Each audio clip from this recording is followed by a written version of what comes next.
A few weeks ago, I started to feel better from my burnout. At least I started to regain some sense of stability in my life and normalcy.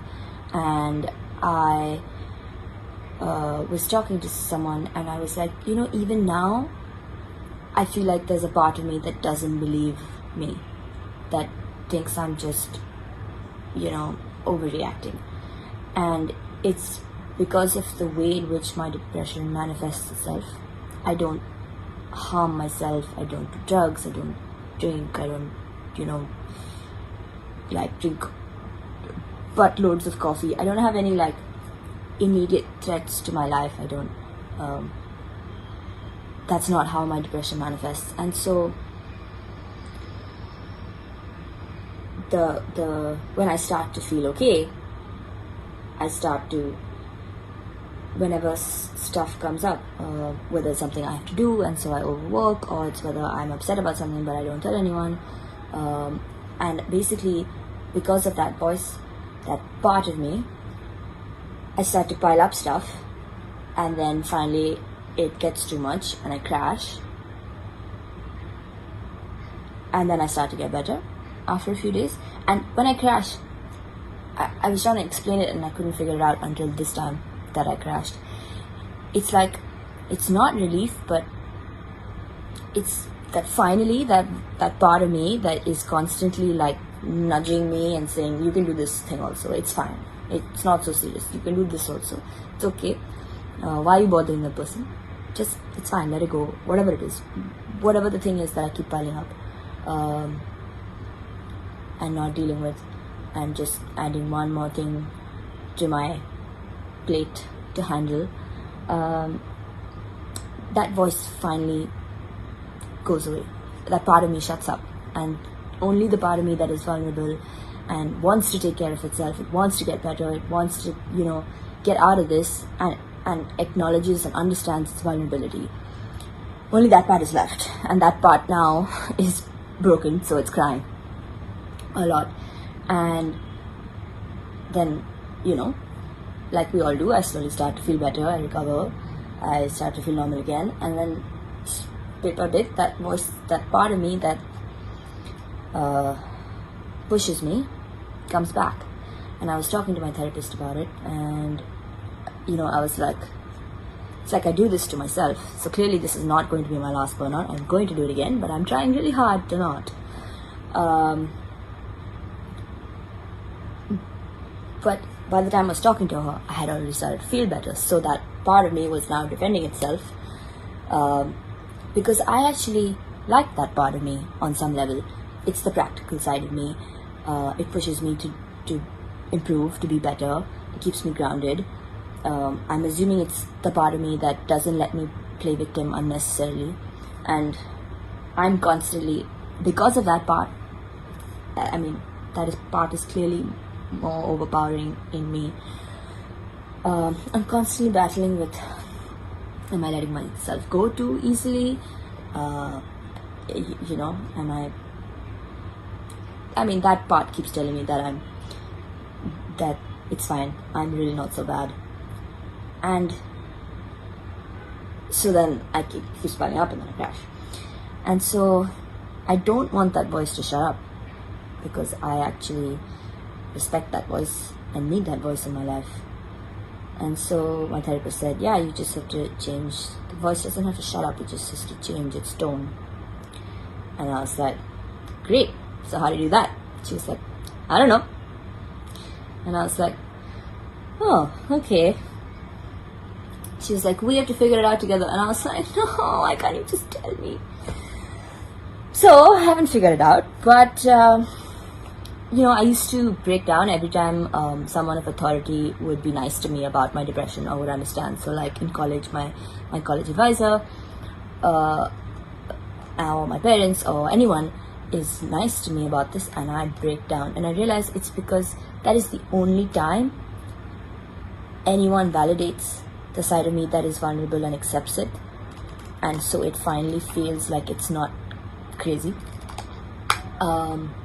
And all the other times, whether it's me or it's someone else, unintentionally, is constantly validating the part of me that's telling me you can do one more thing. You can do a little more. It's fine. It's just one thing. It's not going to make that much of a difference to you. So I had that makes sense, but I still don't really know what to do about it. I mean, I do, but don't know how it's going to happen. Because right now I feel fine. And I think that voice is a smart voice in my head. It's a smart part of me, and I don't want to get rid of it. But then when I come crashing down, I need to get rid of it because I don't want to keep crashing and coming down. So, yeah. It keeps telling me that my depression isn't serious enough. It's not bad enough. The way I react to my depression is not bad enough for me to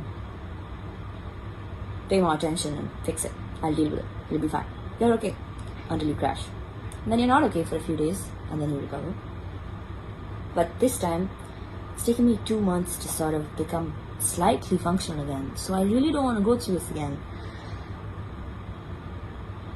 But I guess I will. It's just a matter of time of when.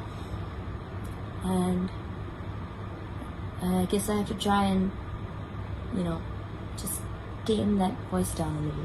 Be a little nicer to myself. And hopefully with my therapist I'll figure it out. Yeah. A few years ago, this saying that everybody's heard all the time came and hit me in the face like a brick. Try and try till you succeed, I think. Yes, try and try till you succeed. I even remember the Barney episode in which that was the moral of the story. But anyway, everybody keeps throwing these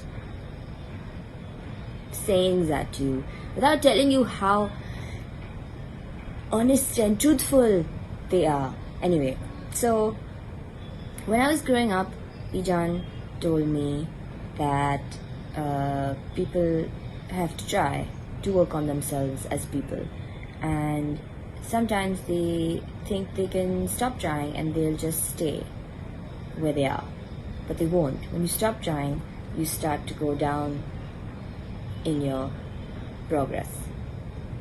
Like, you don't stay at the level that you are at. You start to degrade, whatever you want to call it. So you have to keep trying.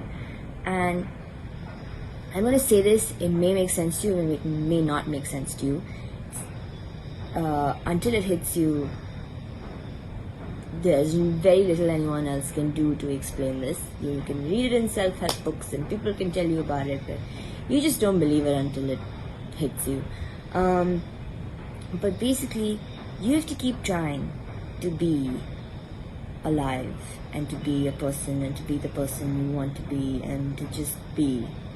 And you have to try a little bit every day. And that's what I realized. And the first time I did it, I tried a little bit and I got tired and I said, it's okay. I let myself be. I went to sleep. I woke up the next morning and I tried again a little bit. And it got easier and easier and easier. Then I went through a massive slump. And then when I tried to try again, man, whoever says that the second day gets easier, good for you. Second day did not get easier. And the third day did not get easier either. Actually, the third day sucked. And then I used to get frustrated that it's not working. Trying is not working. Anyway, so it changes situation to situation, person to person. But what I wanted to say was that literally, you just have to try and try till you succeed. Sometimes the second day is worse than the first. Sometimes the third day is even worse. Right now, I'm towards the end of an entire month of a burnout. The second day sucked, the third day was worse. The 8th day was also pretty terrible. And day before yesterday was also really trash. But if I look back on it, day before yesterday was much better than the third day. And so it's slow and it's not fun, But you see, I think that you just have to keep trying. And if you get tired, you have to try just a little bit. And sometimes when you're trying, you won't move forward. But that doesn't mean you're not making any progress. Because even if you're managing to stay where you're at, that's progress. You're not going back downwards. And you have to keep trying to be and to live and to exist in how you want to. And it's a process. And it's hard. But it's a happy feeling when you get to the end of it, which you never do until you die. But it gets better, slowly. You have to be patient. I'm not patient. I'm saying all of this because I was thinking about it, and the second day sucked, and on the 8th day I wanted to make this video and talk about how, you know what, the 8th day was also not great, but it was much better than the 2nd and the 3rd day. And now I'm on day 17, maybe. It's definitely better than day 2 and 3. But it depends on how much I tried each day.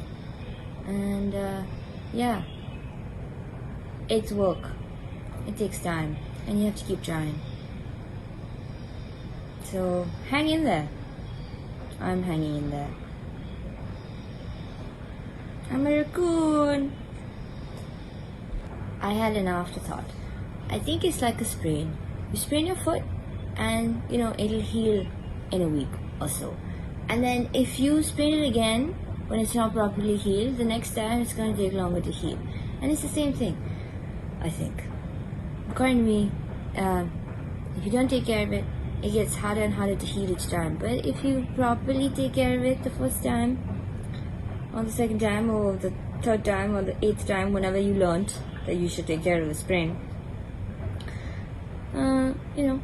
the sooner you start taking care of it, the better it is. I'm on my God knows how manyth time of a burnout. But this time, I've decided it has to be my last massive burnout. Once I'm out of this, I'm gonna take care of myself and not have a massive burnout again. I cannot go through this again. Happy trying!